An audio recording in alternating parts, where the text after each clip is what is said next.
Hello guys, welcome back to Mic Studio. India versus Afghanistan T20 പരമ്പരയിൽ അവസാനമായിരുന്നു മലയാളി താരം സഞ്ജു സാംസൺ 11ലേക്ക് മടങ്ങിയെത്തിയത്. ആദ്യ രണ്ട് മത്സരങ്ങളിലും പുറത്തിരുന്ന താരം മൂന്നാം മത്സരത്തിൽ തിരിച്ചെത്തിയപ്പോൾ വലിയ പ്രതീക്ഷകൾ തന്നെയായിരുന്നു സഞ്ജുവിൻ്റെ ആരാധകർ പങ്കുവച്ചത്. താരം ഒരു മികച്ച ഇന്നിങ്സോടെ ഇന്ത്യയെ വിജയിപ്പിക്കുമെന്നായിരുന്നു ആരാധകരെല്ലാം കരുതിയിരുന്നത്. എന്നാൽ ഇന്നലെ ബാറ്റിംഗിനിറങ്ങിയ താരം നേരിട്ട് ആദ്യ പന്തിൽ തന്നെ മുഹമ്മദ് നബി എന്ന അഫ്ഗാനിസ്ഥാൻ്റെ ഓൾറൗണ്ടറുടെ കയ്യിലേക്ക് പന്ത് എത്തിച്ചുകൊണ്ട് പുറത്താവുകയായിരുന്നു. വിക്കറ്റിന് മുന്നിൽ സഞ്ജു ഇന്നലെ വളരെ മോശം പ്രകടനം, സൂപ്പർ ഓവറിൽ ബാറ്റിംഗ് ലഭിച്ചെങ്കിലും റണ്ണൊന്നും നേടാൻ താരത്തിന് സാധിച്ചിരുന്നില്ല. എന്നാൽ വിക്കറ്റിന് പിന്നിൽ ഇന്ത്യയുടെ ബോളിംഗ് ആയപ്പോൾ വളരെ മികച്ച പ്രകടനമായിരുന്നു താരം വിക്കറ്റ് കീപ്പിങ്ങിൽ കാഴ്ചവെച്ചത്.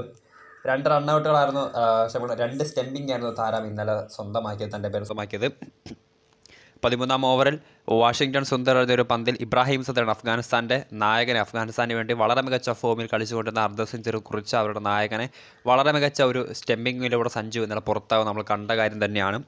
13ാം ഓവറിൽ വാഷിംഗ്ടൺ സുന്ദർ പന്തെറിയാനെത്തുമ്പോൾ തൻ്റെ അർദ്ധ സെഞ്ചുറി പൂർത്തിയാക്കി വളരെ മികച്ച ഫോമിലായിരുന്നു അഫ്ഗാൻ നായകൻ ഇബ്രാഹിം സന്ദ്രയുടെ കണക്കുകൂട്ടലുകൾ തെറ്റിച്ചുകൊണ്ട് വൈഡ് ലൈനിലേക്ക് പുറത്തേക്ക് വാഷിംഗ്ടൺ സുന്ദർ പന്തെറിയുമ്പോൾ കണക്കുകൂട്ടൽ തെറ്റിക്കൊണ്ട് ക്രീസ് വിട്ട് പുറത്തു വന്ന ഇബ്രാഹിം സന്ദ്രയുടെ കണക്കുകൂട്ടൽ തെറ്റിച്ചുകൊണ്ട് ബാക്കിൽ സഞ്ജു സാംസൺ പന്ത് പിടിക്കുകയും വളരെ നിഷ്പ്രയാസം അല്ലെങ്കിൽ വളരെ ചുരുങ്ങിയ സമയം കൊണ്ട് തന്നെ ഇബ്രാഹിം സന്ദ്രൻ ബാറ്റ് ക്രീസിൽ കുത്തുന്നതിന് മുൻപ് തന്നെ സഞ്ജു സ്റ്റെമ്പ് തെറിപ്പിച്ച കാര്യം വളരെ മികച്ച ഒരു സ്റ്റെമ്പിംഗ് തന്നെയായിരുന്നു.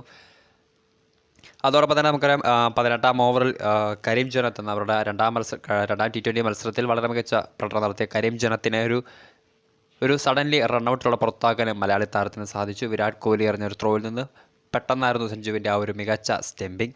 അനന്തരത്തിൽ ബാറ്റിങ്ങിൽ തിളങ്ങാൻ സാധിച്ചില്ലെങ്കിലും ഫീൽഡിങ്ങിൽ വിക്കറ്റ് കീപ്പിങ്ങിൽ വളരെ മികച്ച പ്രകടനമായിരുന്നു സഞ്ജു സാംസൺ എന്ന മലയാളി താരം ഇന്നലെ 11ൽ കാഴ്ചവെച്ചത്. അതിനാൽ തന്നെ വേൾഡ് കപ്പിലടക്കമുള്ള അദ്ദേഹത്തിൻ്റെ ഒരു സെക്കൻഡ് ചോയ്സ് വിക്കറ്റ് കീപ്പറായിട്ടുള്ള ഓപ്ഷനും അദ്ദേഹത്തെ നിലവിൽ പരിഗണിക്കുന്നുണ്ട്. വീഡിയോ ഇഷ്ടപ്പെട്ടാൽ ലൈക്ക് ചെയ്യുക, ഷെയർ ചെയ്യുക. കൂടുതൽ വാർത്തകൾക്ക് ചാനൽ സബ്സ്ക്രൈബ് ചെയ്യുക.